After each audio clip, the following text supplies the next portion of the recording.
Sister stayed over after breakup, then brought her new boyfriend and told me to be considerate. You know how every horror movie starts with someone saying, "It's just for a few days"? Yeah, that's how this mess began. With my younger sister, Jess, dragging a suitcase up 3 flights of stairs, mascara-streaked cheeks, and a bag of emotional chaos slung over her shoulder. I live alone in a 2-bedroom apartment in a pretty chill part of the city. It's mine, and I work my ass off to afford it. Stable 9 to 5 decent benefits, and most importantly, peace and quiet. Then Jess got dumped. Now, don't get me wrong. I love my sister. Truly. She's funny, dramatic in a charming way when she's not spiraling, and she's always been the chaotic good in our family. But the problem with chaotic good is that the chaos part doesn't take breaks. She called me at 10:47 p.m. on a Wednesday night. Not a time you want to hear from a family member unless someone died or someone's in jail. In Jess's case, the death was her 6-month-long relationship with a guy named Trevor, a barista/dash music producer, who wore beanies indoors and didn't believe in labels unless they were on a SoundCloud track. "I can't go home," she sniffled. "Everything reminds me of him. The couch, the sink, my toothbrush." "Jess," I said, already mentally clearing space in my guest room, "you broke up 5 hours ago." "I know. It's just all too are." 10 minutes later, she was in an Uber headed to my place with a suitcase, a duffel bag, and an emotional support pillow. At the time, I figured, maybe 3 days max cry, sleep, eat junk food, maybe watch The Notebook, and I need somewhere safe to feel my feelings. Bounce. She came in like a Category 4 hurricane. Shoes kicked off at the door, phone charger trailing behind her, her coat landing half on the floor and half on my dog, Rex, a 12-year-old golden retriever who looked so tired the second she walked in. "Do you want tea or something?" I asked. "No," she said dramatically, collapsing on the couch. I want to scream into a pillow. So she did. The next morning, she was up at 11:30 a.m. wearing my hoodie, eating peanut butter out of the jar, and playing Adele at volume that made the neighbors knock twice. By evening, she'd already taken over my Netflix account, rearranged my bathroom products because she needed space, and turned my living room into a healing zone, complete with incense and crystals I'm pretty sure she bought at a gas station. Still, I let it slide. She was hurting. I've been through bad breakups too. Cry it out, feel the pain, eat your weight in mozzarella sticks. It's the process. By day 5, she hadn't once mentioned leaving. In fact, she started talking like she lived there. "Do you think we should get blackout curtains? What if we painted the guest room sage green? Don't you think the kitchen would look better with a spice rack?" Meanwhile, I was suddenly short on groceries, out of toilet paper, and spending half my paycheck on extra coffee pods because she needed the strong stuff to fuel her healing. She left cups in the sink, wet towels on the floor, and somehow every single charger I owned migrated into her room. My room, the guest room, whatever. The kicker? Jess had no job. She quit last month to focus on content creation and was mostly making TikToks of herself crying in slow motion or lip-syncing breakup audios while twirling in my living room. This is where it shifted. The entitled behavior didn't show up all at once. One morning, I came out to find she'd rearranged my living room. Like fully. Couch against a different wall, bookshelf moved, a new area rug, rolled out. "I just wanted better flow," she said, sipping my oat milk like it was her birthright. Then she invited her friend over without asking. They stayed up until 3 a.m. watching old Gossip Girl episodes and drinking wine I paid for. She started leaving post-it notes around the apartment like it was some kind of passive-aggressive escape room. Things like, "Would love if we could keep this cleaner, smiley face," on my kitchen counter. "Don't forget to take the trash out." Next to a full bag she walked past twice. "Please turn down the TV after 10 p.m. after she blasted Lana Del Rey at 1 a.m. the night before. But the moment I said anything at all, she got misty-eyed and called me emotionally unavailable. I grit my teeth and reminded myself, temporary, just a few more days. Then came Brad. Brad, a human vape pen in the shape of a man, long hair tied in a man bun, jawline so sharp it could cut glass, and the personality of a wet dish sponge. I met him on a Saturday when I came home from work. Yes, I work weekends sometimes, and found him shirtless in my kitchen making eggs. "Oh, hey," he said like I was a guest. "You must be the sister." I blinked. "This is my apartment." "Who are you?" "Brad," he said, flipping a sad-looking omelet. "Jess said I could crash for a bit. Hope that's cool." Reader was not cool. Jess walked in a second later wearing his hoodie, ew, and holding Rex like he was a therapy dog. "Brad's just here for a few nights," she said sweetly. "He's kind of going through stuff, too." I stared. "He's going through stuff. So you thought, bring him here?" She rolled her eyes. "You're being really intense right now. Can we just, hold space?" I didn't even know what that meant. But apparently, holding space also meant Brad sleeping on my couch, leaving beard trimmings in my sink, and loudly debating crypto at 2 a.m. over energy drinks. A few days into Brad's stay, which had no defined end, mind you, Jess pulled me aside for a roommate chat. "I just feel like you're being kind of closed off," she said gently, holding a mug that said "good vibes only." I was in the middle of eating cold pizza after a long day at work. Closed off. Yeah, and Brad said he's been feeling really judged. He's super empathic, so it's been hard on his energy. I don't want him here. Her eyes widened like I'd kicked a puppy. Wow. Okay, that's super harsh. I'm just asking you to be considerate. We're all sharing a space. That's when I almost choked on my crust. We're all sharing a space? I stared at her, stunned. "Jess, you don't live here." "He definitely doesn't live here."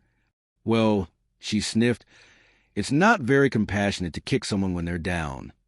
I put the pizza down. My jaw clenched. This wasn't just about being considerate anymore. Update. Remember how Jess originally said she'd stay just a few days? Yeah, it's been 3.5 weeks. Almost a month of chaos, incense smoke, unwashed dishes, and unsolicited opinions. Brad had now fully moved in, without permission, without asking.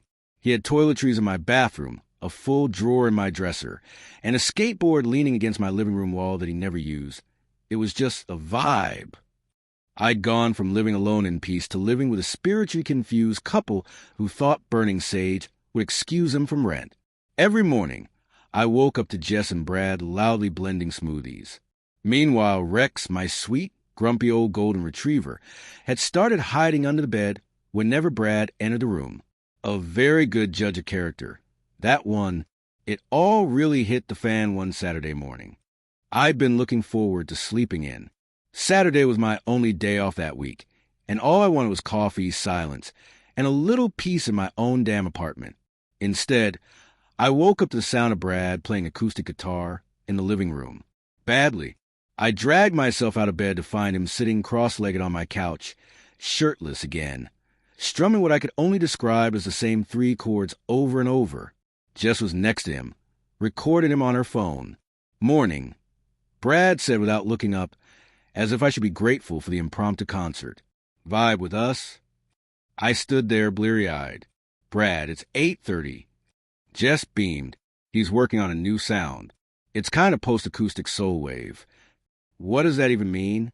I asked.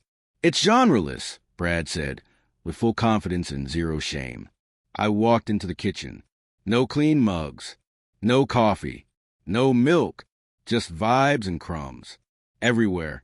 That's when I noticed something else. My favorite mug, the one my late grandmother gave me, was sitting in the sink. Cracked. No one said anything about it. Not a post-it, not a text, not even a fake-sounding apology. It was just there. Broken. Forgotten. That was the moment I felt my last bit of patience snap like a cheap guitar string.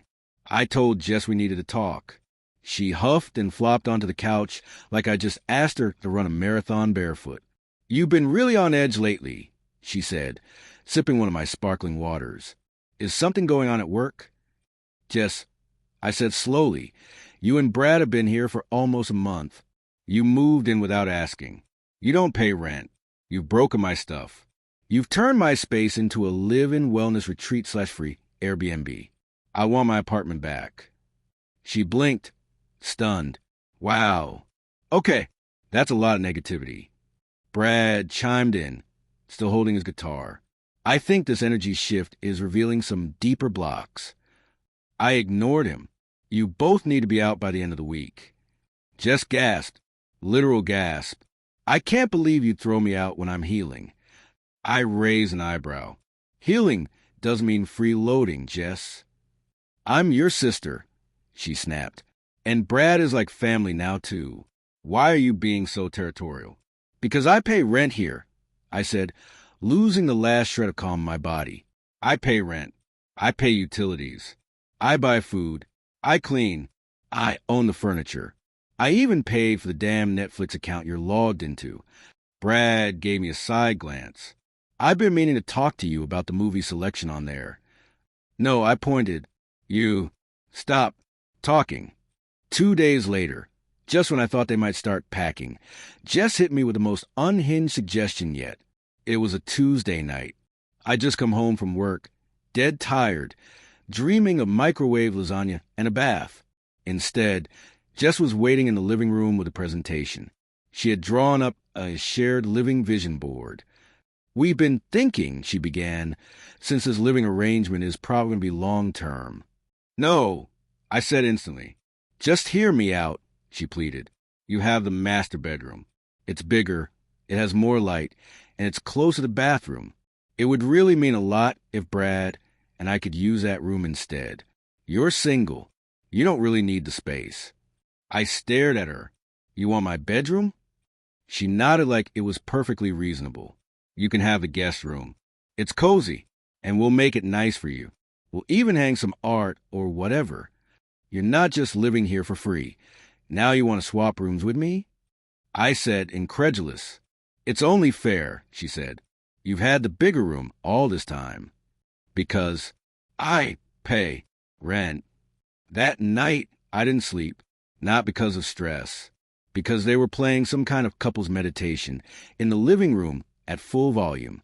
I laid in bed, staring at the ceiling, thinking, enough. If they wanted a cosmic flow, I was about to give them one.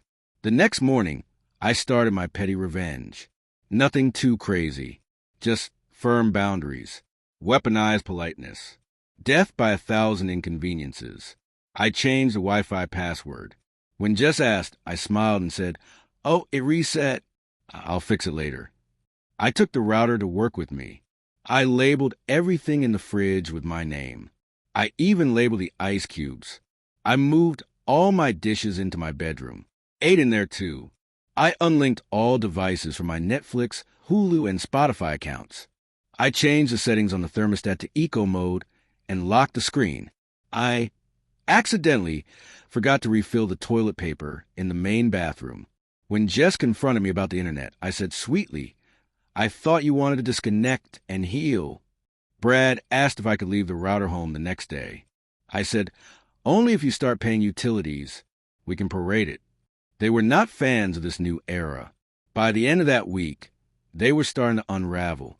Jess moped dramatically on the couch, wrapped in a blanket like a Victorian widow. Brad sulked, claiming the energy of the space had turned oppressive. He tried to sage the apartment. I opened every window and turned on the fan. They had a loud fight on Friday night, and I enjoyed every second of it with popcorn in hand. But then Jess crossed the final line. One afternoon, I came home and Rex wasn't at the door to greet me, which was weird. He always came to the door. Always. I looked around and found him locked in the laundry room, shaking. Jess walked in behind me, chewing gum. Oh! I didn't want him in the living room while Brad was meditating. He kept making noise with his tags. My jaw dropped. You locked my dog in a closet? It's not a closet. It's laundry. He's a senior dog. He gets anxious. You know that. She shrugged. Then maybe get him a little weighted blanket or something. That was it. Update.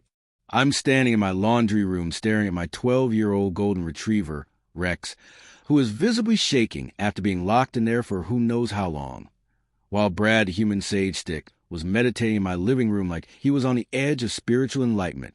Jess had casually shrugged it off like I was the dramatic one.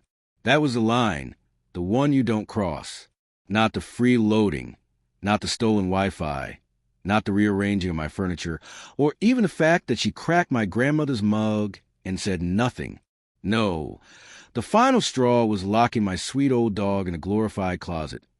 So Brad could connect with Source. That was the moment I stopped being polite and started planning their exit. I'm not dumb. I knew I couldn't just toss them out on the street without some sort of legal clarity. So I did some digging, talked to a co-worker whose husband is a lawyer, read up on tenant laws, and confirmed one important fact. Jess and Brad were not tenants. They never paid rent, never signed a lease, and had no legal claim to be in my home. That meant they were guests, and guests can be kicked out with reasonable notice. So I typed up a very professional, very clear notice to vacate, complete with a deadline, 7 days. I printed 2 copies and left them on their respective pillows. Yes, they had taken over the guest room together by this point. I also taped one to the fridge, just for good measure, and then I waited, just found it first. I was sitting in the living room with a glass of wine, watching Chef's Table, when she came storming in like I committed a hate crime against her healing process. What the hell is this? A notice to vacate, I said calmly, sipping my wine. You have a week to pack and find somewhere else to heal. You're seriously kicking us out? I seriously am. Brad appeared behind her, shirtless of course. This isn't how you treat family. I laughed. Neither is freeloading for a month, locking my dog in closet, and trying to steal my bedroom. Jess tried the guilt card. So where are we supposed to go? I shrugged. Maybe back to your apartment? Or one of Brad's many spiritual connections. Don't be cruel, she said. I'm being generous. I replied, you have 7 days. Take it or take it to court, but spoiler alert, you won't win. Now that the clock was ticking, I had one goal. Make them want to leave early. Cue petty revenge. Phase 2. I set the thermostat to a brisk 61 degrees Fahrenheit at night. Brad hates cold air. I claim not to care. I ran the vacuum at 7 a.m. every morning, including weekends, especially weekends. I bought the most pungent-smelling candles I could find, patchouli plus eucalyptus, and lit them constantly. Brad needed set neutrality for his vibe. I needed space. I started hosting friends again, loud ones, with snacks and music and energy Brad described as aggressively extroverted. I accidentally started playing Taylor Swift's Breakup songs on loop whenever Jess was in the room, loud enough to be felt.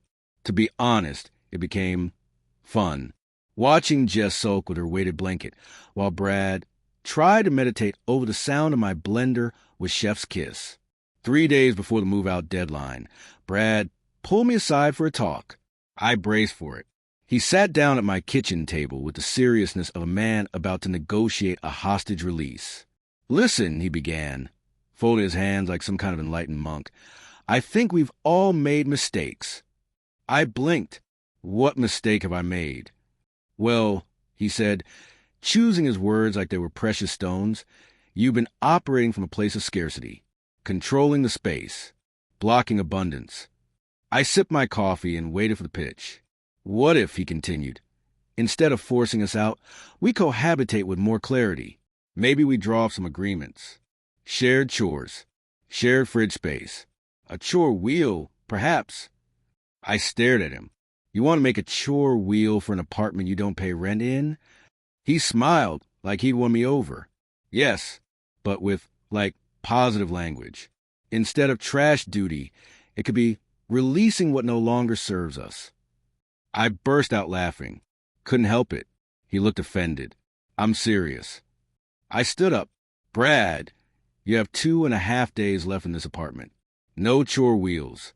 No agreements. No vibe charts.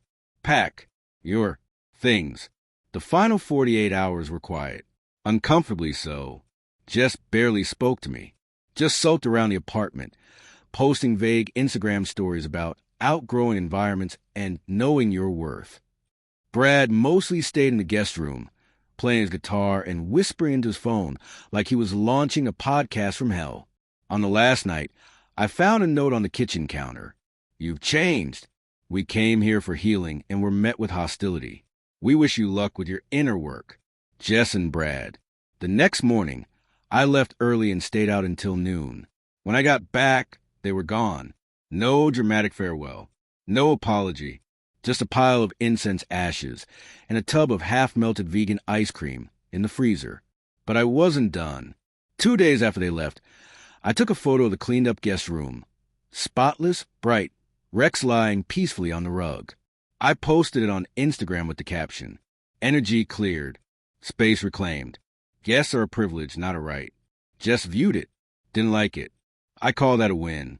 A week later, I sent her a Venmo request for broken mug, $25. Groceries, $60. Wi-Fi leeching fee, $15. Emotional damages, $1, symbolic, of course. She declined it.